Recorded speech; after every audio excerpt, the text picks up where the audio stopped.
Hello friends, welcome in this class इंसानस प्रो biology. तो जैसा कि हम लोग हैदराबाद यूनिवर्सिटी के पीवाईक्यू को डिस्कस कर रहे हैं, उसी सीरीज़ में 2020 का ये नेक्स्ट वीडियो है जिसमें हम 21 से 25 तक के क्वेश्चंस को डिस्कस करेंगे। और इस क्वेश्चन को डिस्कस करने से पहले हम आपके लिए एक नोट्स लेके आए हैं। इस नोट्स को आप देखिए और इसे समझने की कोशिश कीजिए। सबसे पहली बात, कुछ जो आप स्टैटिस्टिक्स की बात करते हो उसमें दो चीज़ होती है जिसके ऊपर हम स्टैटिस्टिक्स लगाते हैं।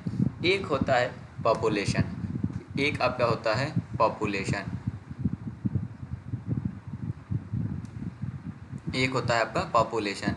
पॉपुलेशन क्या है? ऑल, मतलब अगर हम कहीं भी पॉपुलेशन को कंसीडर करते हैं तो वहाँ पे हम उस पर्टिकुलर चीज़ के जितने भी है सबको एक साथ, like all women in a society, all 24 to 35 age group in a society, मतलब ऑल होता है, तब हम उसे पॉपुलेशन कहते हैं। And population is also defined by the scientist in a different manner या according to own perspective we decide the population. जैसे पॉपुलेशन में अगर मैंने ऑल ह्यूमन की बात करा, मीन्स मेल और female both, but also the some scientist decide the population of all man, means we exclude the female.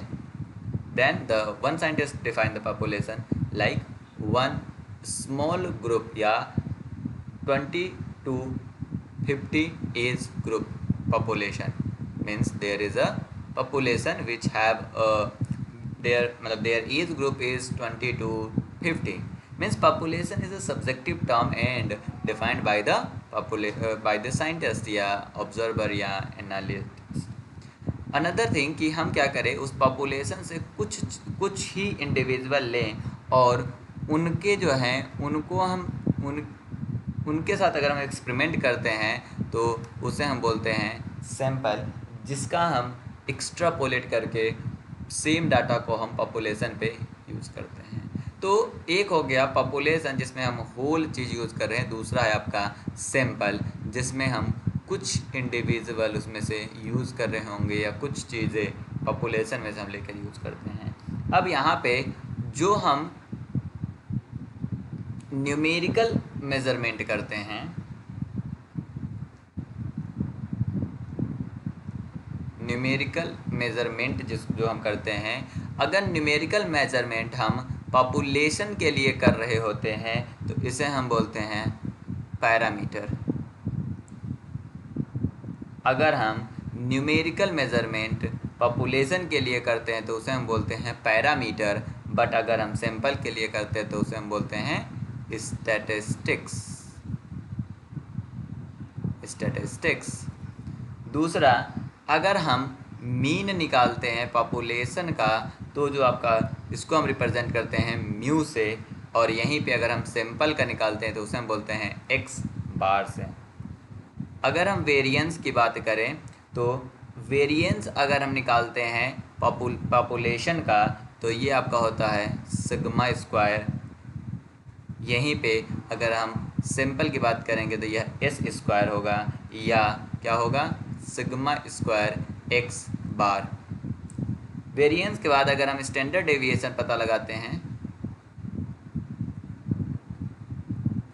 Standard deviation अगर हम पता लगाते हैं तो स्टैंडर्ड डेविएशन जो होता है पॉपुलेशन के लिए सीधे सिग्मा होता है, वहीं पे स्टैटिस्टिक्स के लिए सीधे एस होगा या सिग्मा एक्स बार होगा। तो दैट इज़ मतलब देयर इज़ सम कंपोनेंट कि पॉपुलेशन और सिंपल स्टैटिस्टिक्स में क्या डिफरेंस है। अगर पॉपुलेशन में आप न्यूमेरिकल वैल्यू को यूज़ कर रहे हो, मेज़रमेंट कर रहे हो, तो that is called a parameter, but वही न्यूमेरिकल वैल्यू जो होता है सिंपल में स्टैटिस्टिक्स कहलाता है। अगर हम मीन निकालते हैं पॉपुलेशन के लिए म्यू कहलाता है, वहीं अगर हम सैंपल की बात करें तो एक्स बार कहलाता है। वेरिएंस जो है आपका सिग्मा स्क्वायर कहलाता है और सैंपल में वो एस स्क्वायर कहलाता है। और स्टैंडर्ड डेविएशन जो होता है, स्टैंडर्ड डेविएशन सिग्मा कहलाता है और सैंपल स्टैटिस्टिक्स में एस या सिग्मा एक्स बार कहलाता है।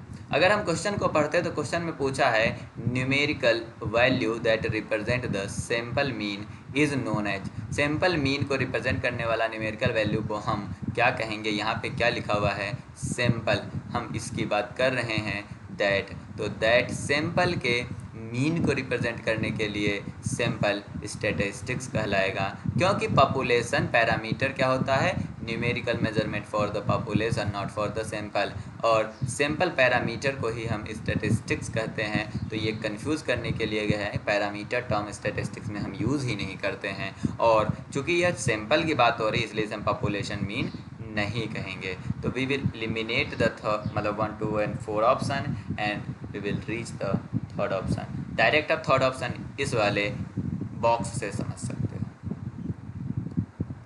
चलिए अगला क्वेश्चन देखते हैं। ये क्वेश्चन बहुत ही ज़्यादा बहुत ही अच्छा है, क्योंकि आप इसमें कहीं ना कहीं गलत करोगे, बिकॉज ट्रेडिशनल में यह चीज़ें जैसे यहाँ पे लिखा हुआ है human monoclonal antibody can be obtained by, तो याद रखिएगा मोनोक्लोनल एंटीबॉडी जब भी आपके दिमाग में आता है तो आप लोग आंसर लगाते हो हाइब्रिडोमा टेक्नोलॉजी। अगर मोनोक्लोनल एंटीबॉडी आता है तो आप लगाते हो हाइब्रिडोमा टेक्नोलॉजी। बट अगर यहाँ पे ह्यूमन हमने ऐड कर दिया, ह्यूमन स्पेसिफिक टर्म मैंने यूज़ किया कि ह्यूमन मोनोक्लोनल एंटीबॉडी जो है वो हम कैसे पता लगाते हैं, तो वो हम प्रेजेंट टाइम में ट्रांसजेनिक जीनोमाउस स्ट्रेन का यूज़ करते हैं, जो है ये ट्रांसजेनिक जीनोमाउस स्ट्रेन। अब क्वेश्चन है कि ट्रांसजेनिक जीनोमाउस स्ट्रेन क्या होता है, यह एक आपके पास क्वेश्चन होगा। तो किया क्या गया कि जो ह्यूमन है, क्या है, ह्यूमन की जो इम्यूनोग्लोबुलिन है, human immunoglobulin IG loci, human IG loci को हमने क्या करा, इसको जर्म लाइन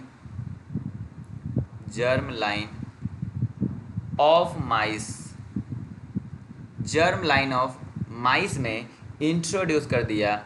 हमने क्या करा, ह्यूमन इम्यूनोग्लोबिन लोसाई को जर्म लाइन के मतलब माइस के जर्म लाइन में हमने क्या करा, इनकॉर्पोरेट कर दिया। इससे जब माइस जो है, ये जो माइस आपका बना, that mice is called transgenic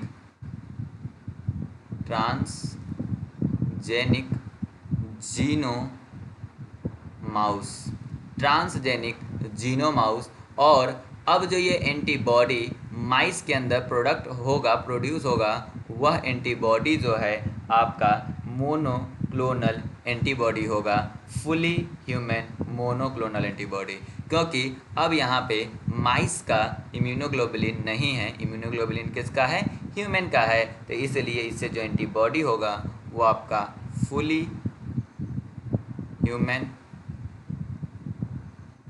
monoclonal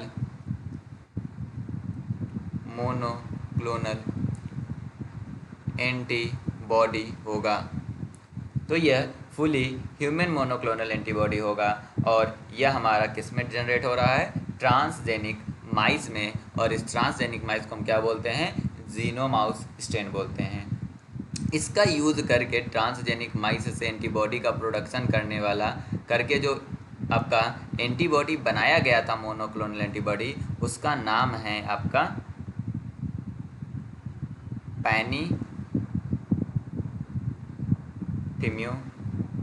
पैनीटिम्यू antibody, monoclonal antibody, panitumumab monoclonal antibody. आप इसे ऐसे याद कर सकते हो पैनीटिम्यू MAB, जो कि यह जो है एंटीबॉडी मोनोक्लोनल एंटीबॉडी जो है, यह आपका IgG2 एंटीबॉडी इम्यूनोग्लोबुलिन G2 और EGFRM एंटीबॉडी है। यहाँ पे जो है आपका EGFRM जो है, या ये जो आपने यहाँ पे लिखा है EGFR, से हो गया मोनोक्लोनल एंटीबॉडी। इसका मतलब है एपिडर्मल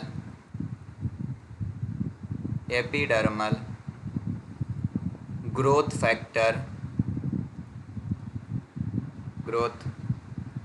फैक्टर रिसेप्टर।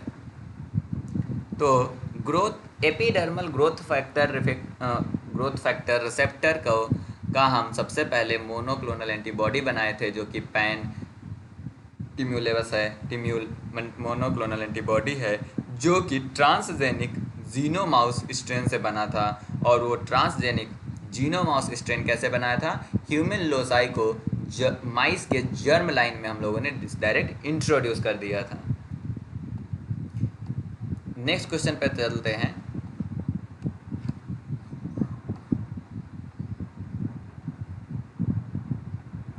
ओके, इसमें 2 ही क्वेश्चन डिस्कस कर रहे हैं, बाकी क्वेश्चन नेक्स्ट वीडियो में डिस्कस करेंगे। Thank you for watching this video, bye bye.